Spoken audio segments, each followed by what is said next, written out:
fazer aqui a frequência aqui rapidinho.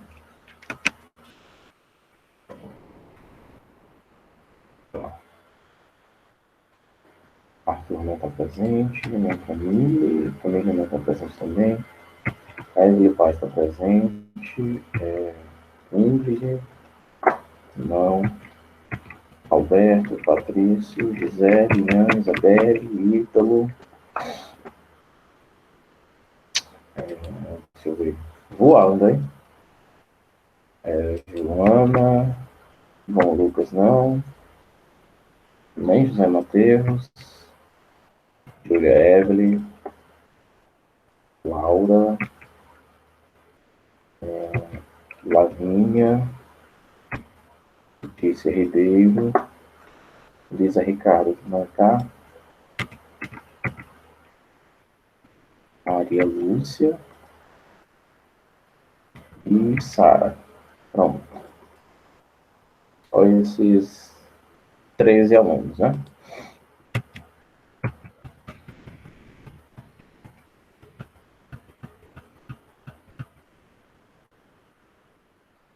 Bom, exatamente 13. Vamos lá, a gente está falando da ditadura militar no Brasil, certo? Estávamos falando do ato institucional 5. Como eu falei para vocês, é o mais violento de todos, o famoso AI-5. Vamos lá.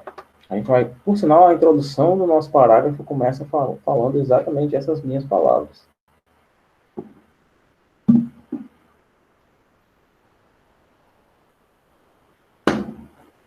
Primeiro parágrafo da página 262.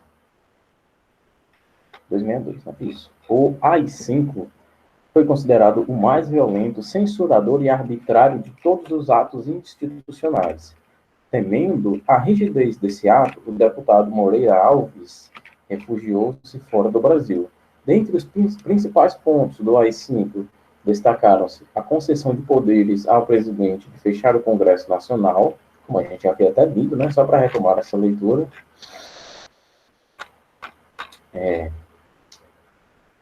Ou seja, o presidente podia fechar qualquer Assembleia Legislativa, Câmara de Vereador, poderia fechar o Congresso, poderia fechar tudo. O presidente era basicamente o Deus nesse país. O Poder Judiciário também era controlado pelo presidente. O presidente passou a caçar mandatos de qualquer político brasileiro passou a poder, né? Caçar mandatos políticos de qualquer político brasileiro durante 10 anos. Se fosse considerado perigoso, perderia seus direitos políticos, não podendo mais nem votar, nem ser votado. Poderia ser suspenso o direito ao habeas corpus, que era o impedimento de qualquer acusado de crime político responder ao processo judicial em liberdade. Também não havia direito a recursos de decisões judiciais. Tomou uma pena, essa daí, e acabou. E foi criada a lei da censura à imprensa, à música e ao teatro, também ao cinema. Tudo passava por um rígido controle que observava se havia alguma mensagem ou estímulo contra o regime militar. Vou dar um exemplo aqui para vocês da música Cálice.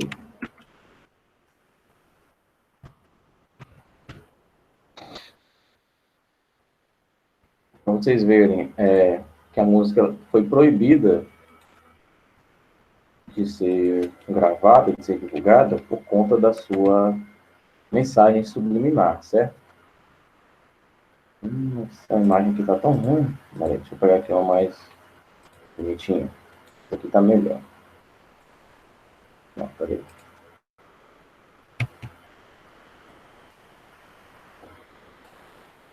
Então, provavelmente, talvez vocês já viram. Já viram, aliás. Mas só para fins de demonstração. Vamos lá. Os militares, nessa música de Gilberto Gil e Chico Buarque, aqui, conseguiram identificar o seguinte: Pai, afasta, aliás, de mim esse cálice. Pai, afasta de mim esse cálice. Afasta de mim esse cálice. Como se de vinho tinto de sangue. Prestem atenção. E aqui, olha, o cálice era referente ao verbo calar, dando a entender que era o cálice dos militares sobre toda a população. Cálice, cale a boca, senão os militares vão aí te pegar. Claro que estamos falando da ditadura, certo? O período é totalmente diferente de um período democrático, certo? Não entendam mal. O AI-5 causou sérios problemas, atentando contra o direito, a liberdade política e a expressão dos cidadãos brasileiros, devido a um derrame cerebral e o consequente afastamento do presidente Costa e Silva. Ele foi substituído por uma junta militar que governou até a chegada do presidente Garrastazu Médici ao poder em 1969. Mesmo com a junta militar, o AI-5 permaneceu vigorando e a repressão aumentou. A consequência foi a organização de uma resistência que acabou tendo frentes consolidadas, tanto nas áreas rurais quanto nas áreas urbanas, destacando-se o PCB e o MDB. O PCdoB, que, seguindo as ideias de Mao Tse-tung, que a gente trabalhou isso já, organizou várias guerrilhas rurais como forma de resistência à ditadura militar. A mais conhecida foi a guerrilha do Araguaia, cujos guerrilheiros acabaram assassinados em 75 por forças militares. Nos centros urbanos, grupos guerrilheiros políticos grupos guerrilheiros e políticos combateram o regime militar, como a Aliança Libertadora Nacional, a Vanguarda Armada Revolucionária, grupo que fazia parte a ex-presidente Dilma Rousseff, e o Movimento Revolucionário 8 de Outubro, MR8.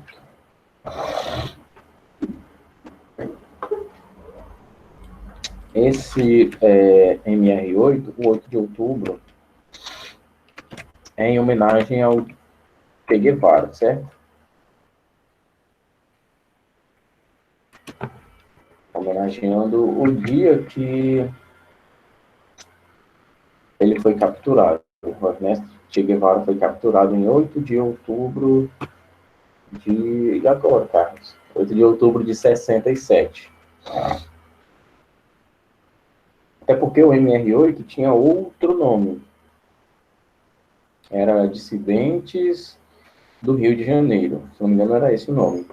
E depois passaram a ter esse nome MR8, Movimento Revolucionário 8 de Outubro, em homenagem ao Ernesto Guevara, que, como a gente viu, junto de Fidel Castro, fizeram revoluções maravilhosas em Cuba, tanto na educação como no emprego.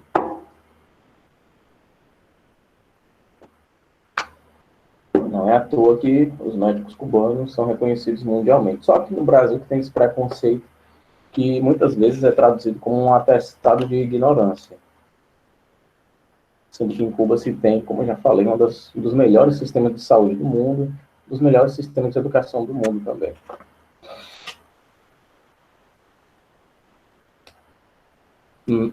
Vamos lá. A reação dos militares foi cada vez mais repressiva e violenta.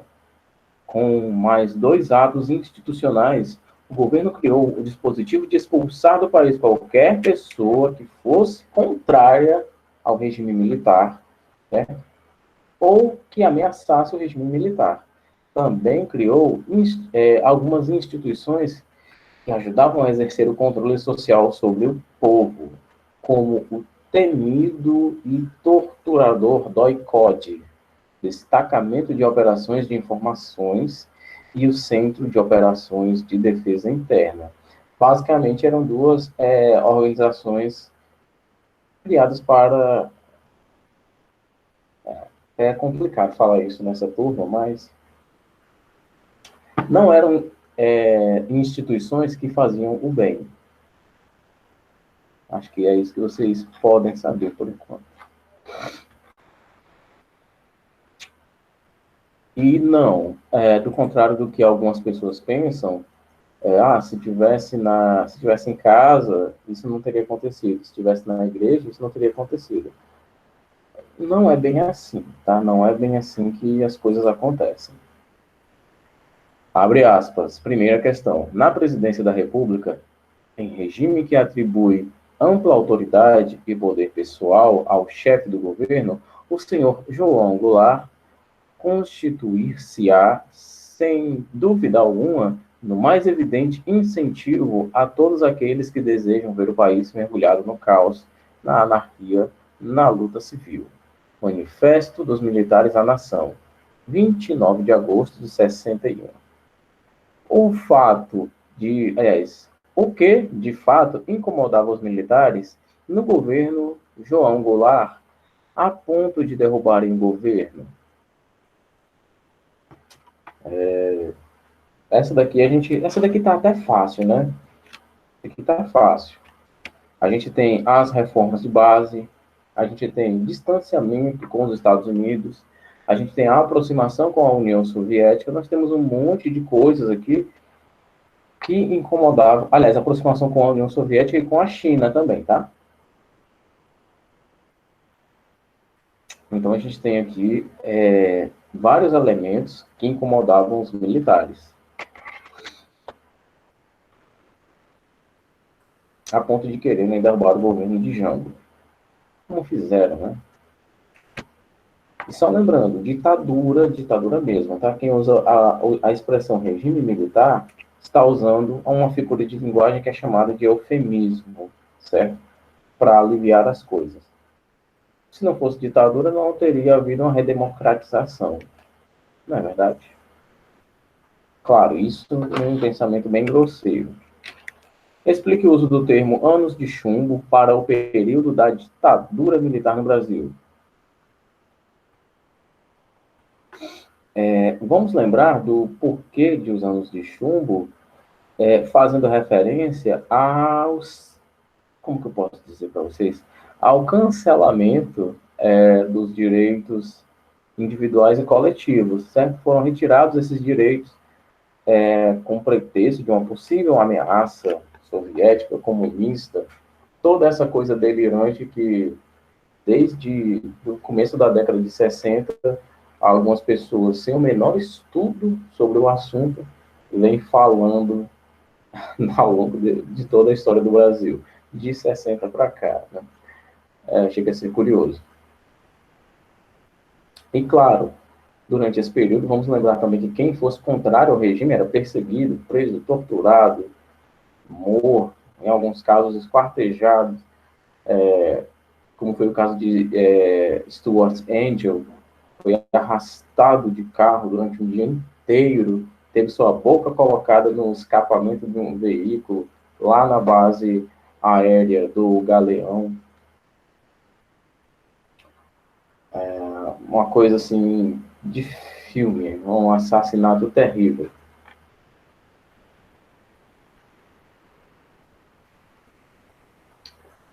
Terceira questão. Durante o regime militar, os atos institucionais...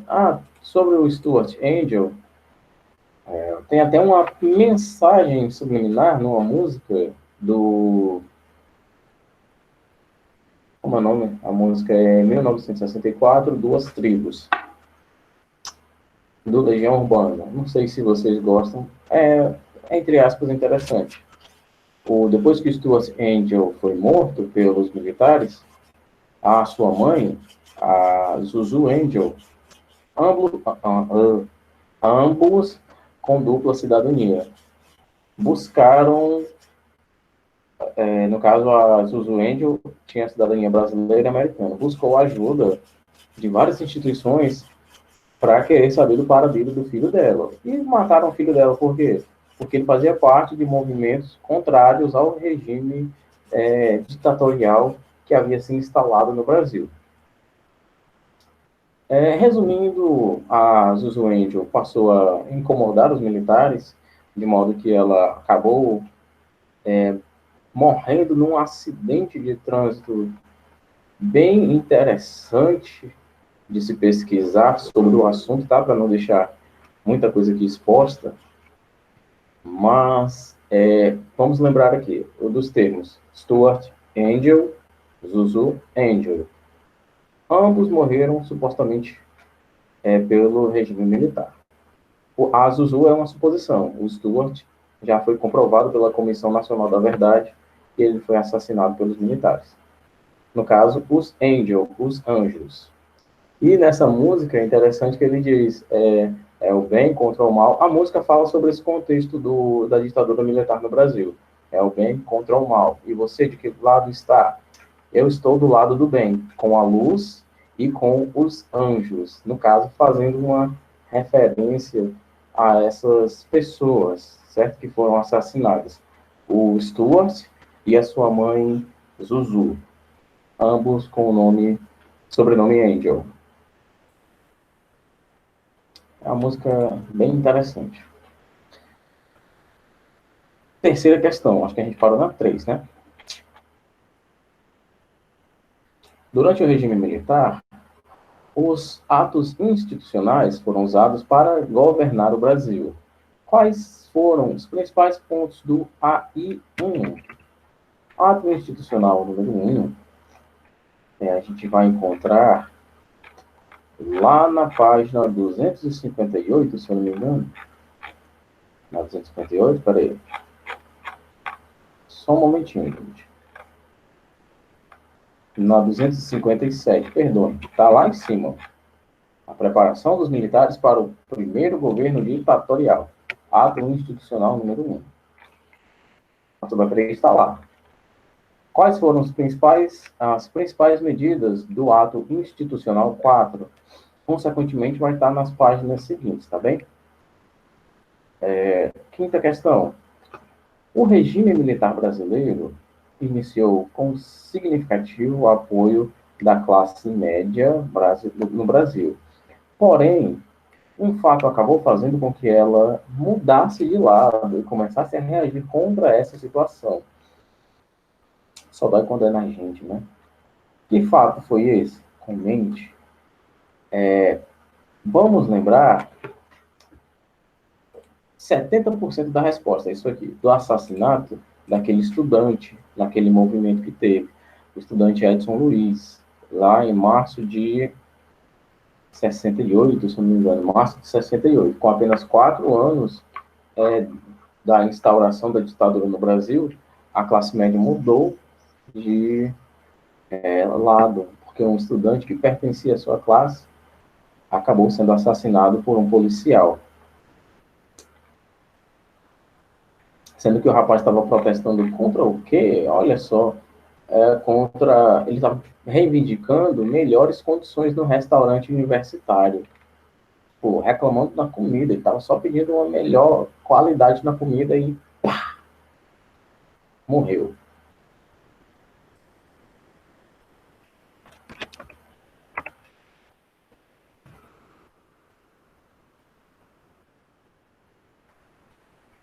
Vamos para a próxima questão. Peraí, pronto. No caso, na próxima página, né? Sexta questão.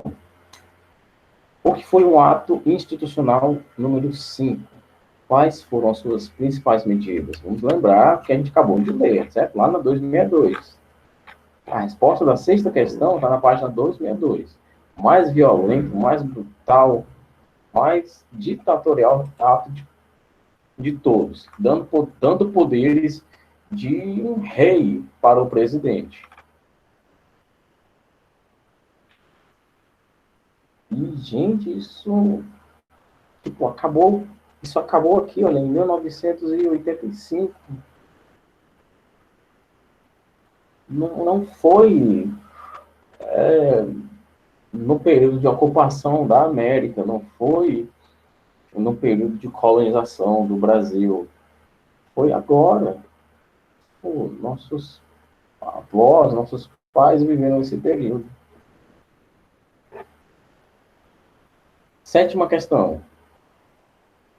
Entre algumas reações ao ato institucional número 5, destaca-se o surgimento dos movimentos de guerrilhas e das resistências, tanto rurais quanto urbanas.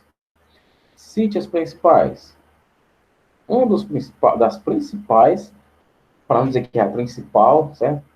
Para não ser pretensioso, uma das principais foi a guerrilha do Araguaia. Aí a gente tem outras, e a gente tem também o MR8, que eu falei para vocês. Eu não sei se eu falei, acho que eu falei. O Stuart Angel, esse rapaz que foi assassinado dessa maneira brutal, passou um dia inteiro sendo torturado, apanhando, sendo arrastado de carro, amarrado mesmo no carro e vai-se embora, com o corpo dele sendo arrastado no chão. Ele era integrante do MR8, certo? Movimento Revolucionário 8 de Outubro.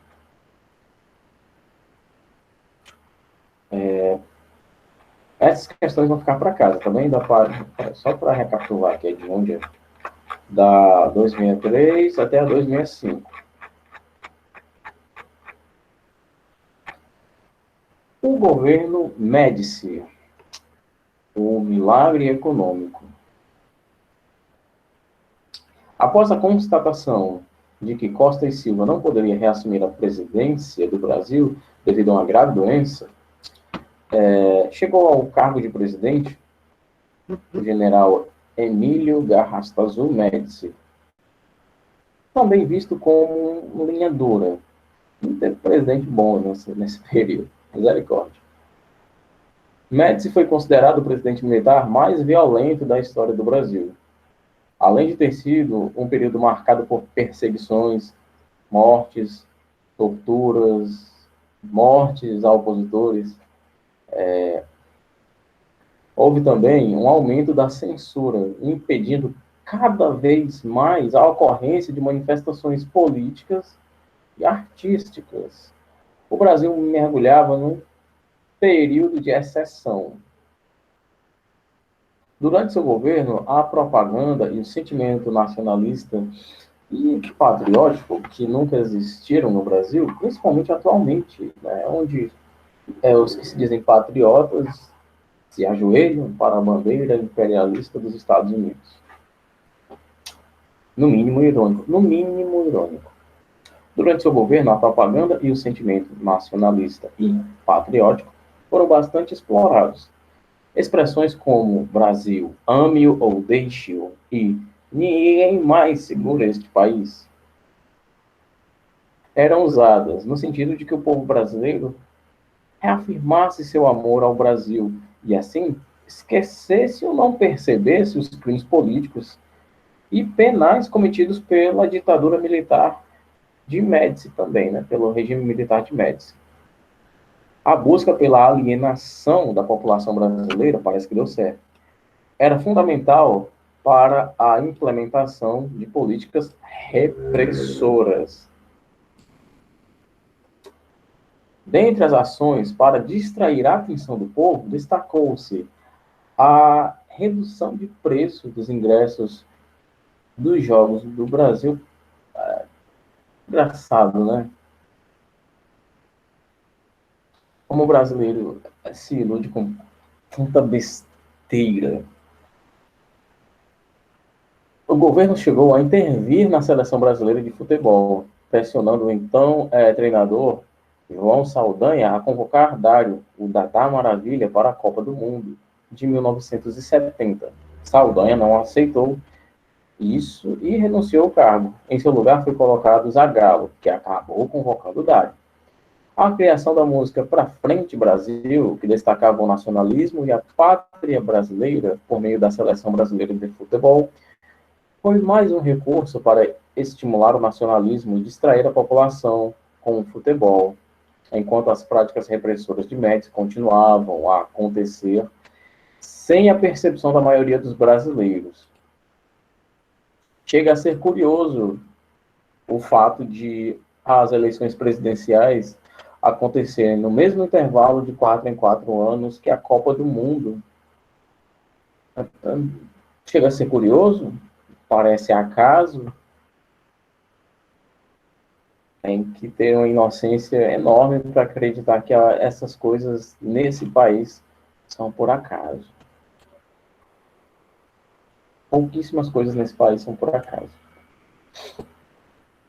Continuando, também houve interferência na cultura. Claro, como eu mostrei para vocês aqui, é um exemplo da censura na música de Caetano e Gil. Houve incentivo ao movimento musical da Jovem Guarda, que tinha a liderança de cantores como Roberto Carlos e Erasmo Carlos, ambos apoiadores da ditadura, certo? Tivemos muitos artistas que deram o braço a torcer por questões diversas, medo, interesses econômicos, dentre outras. Muitos artistas apoiaram a ditadura militar.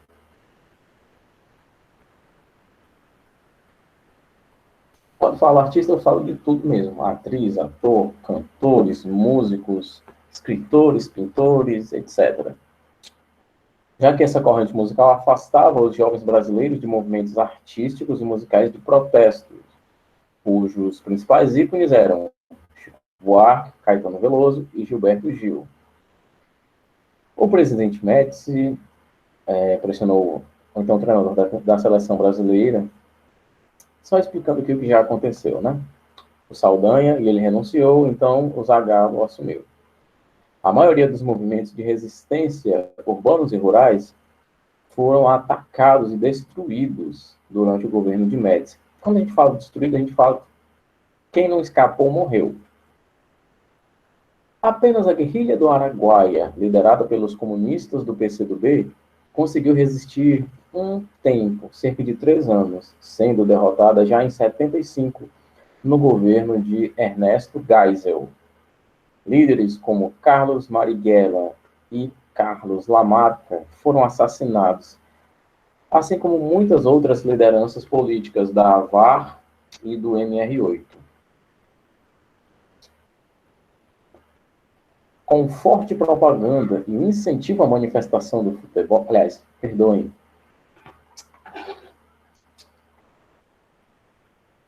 com forte propaganda e o incentivo à massificação do futebol, o governo de Médici cresceu em popularidade perante grande parte do povo brasileiro. As ações repressivas cometidas durante esse governo foram ofuscadas pela conquista do tricampeonato de futebol conquistado pela seleção brasileira. Ao mesmo tempo, Médici, por intermédio de seu ministro da Fazenda, Delfim Neto, iniciou uma fase que foi conhecida como milagre econômico, período entre 69 e 73, em que a economia brasileira cresceu devido ao aumento da linha de crédito e do controle dos preços a partir de uma organização interministerial.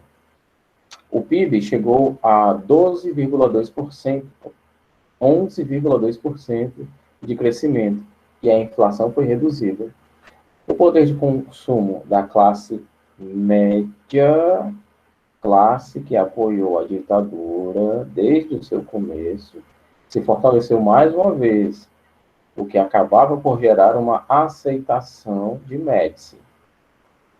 Aproveitando o sucesso do plano econômico de Delfim Neto para boa parte da população brasileira, Médici tentou elaborar ações que demonstrassem todo esse crescimento econômico, buscando até empréstimos ao capital externo, o que, em contrapartida, aumentou a dívida externa brasileira a casa de 10 bilhões de dólares. Suas principais medidas foram as grandes construções, como a ponte Rio-Niterói e a rodovia Transamazônica, um incentivo à entrada de recursos e o fluxo de capital estrangeiro, favorecendo empresas multinacionais, principalmente quem? Olha só, principalmente os Estados Unidos. Seria estranho se o Brasil favorecesse outra nação. A criação de instituições para setores da sociedade, como o Instituto Nacional de Colonização e Reforma Agrária, o INCRA, Plano de Integração Social, o PIS, e o Movimento Brasileiro de Alfabetização, o MOBRAL.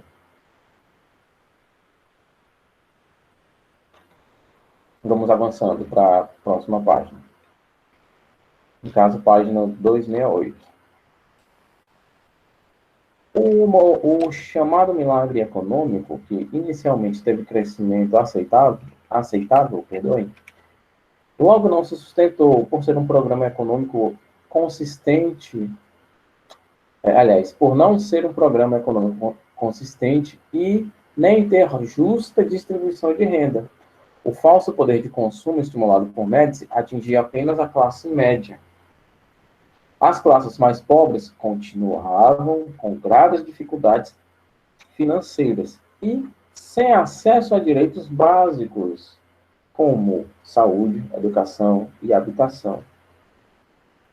Aos poucos, o milagre econômico fracassou, muito em função dos grandes empréstimos contraídos junto ao capital externo, principalmente ao Fundo Monetário Internacional e aos Estados Unidos.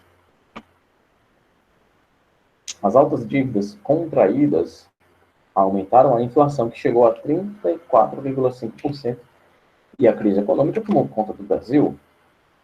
Parece que o milagre econômico não foi para todos, porém, a dívida vinda do milagre econômico foi para todos, né? É típico do Brasil. A dívida pública aumentou, a saúde entrou no caos, e a educação, mesmo com mão brava, apresentava grandes índices de inadimplência. Ernesto Geisel, um moderado no poder. Após 2 governos militares linha dura, chegava ao poder Ernesto Geisel, eleito pelo colégio eleitoral. Ele foi candidato pela Arena e disputou com o candidato do MDB, Ulisses Guimarães. E, inclusive, se colocava contrário às eleições indiretas e à falta de liberdade política e de expressão.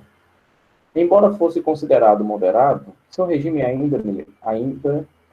ainda militar e também recorreu a muita censura, perseguição, tortura, assassinato de pessoas acusadas de serem subversivas. Ou seja, quem era subversivo? Era aquele que se colocava contrário ao governo da ditadura militar. Foi durante seu governo, em 75, que a guerrilha do Araguaia foi destruída. No plano econômico, o Brasil se encontrava, aliás, em grandes dificuldades. Embora o PIB brasileiro tenha crescido cerca de 11% no governo Médici, as dívidas decorrentes dos empréstimos ao capital externo, principalmente ao FMI, geraram recessão e inflação. Em outras palavras, o milagre econômico do governo Médici não vingou e a economia brasileira estava em crise. No plano internacional, a crise do petróleo de 73 atingiu em cheio a economia das nações em crescimento da América Latina, inclusive do Brasil, aliás, que necessitava do capital externo para sobreviver. Só tomar água, porque minha garganta está arranhando demais.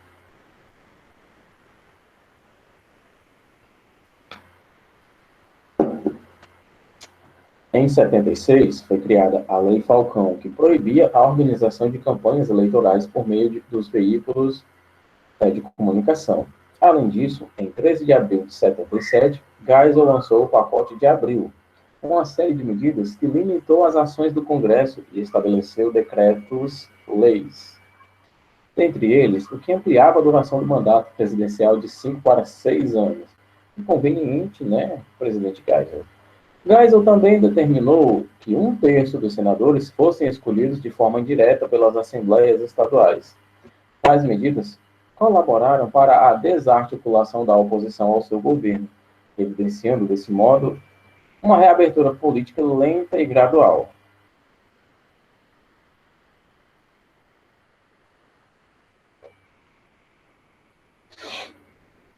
O governo de Figueiredo. Como vocês podem notar, muito daquilo que foi dito sobre o governo dos governos militares durante a ditadura, quem fala sobre isso, realmente são os livros de história, tá? Não é nenhum ignorante de esquina que fez esse livro, não, tá certo? Não é ninguém que fica no Twitter, no Instagram, no Facebook, falando besteira, falando aquilo que não sabe, aquilo que não estudou, aquilo que viu no WhatsApp.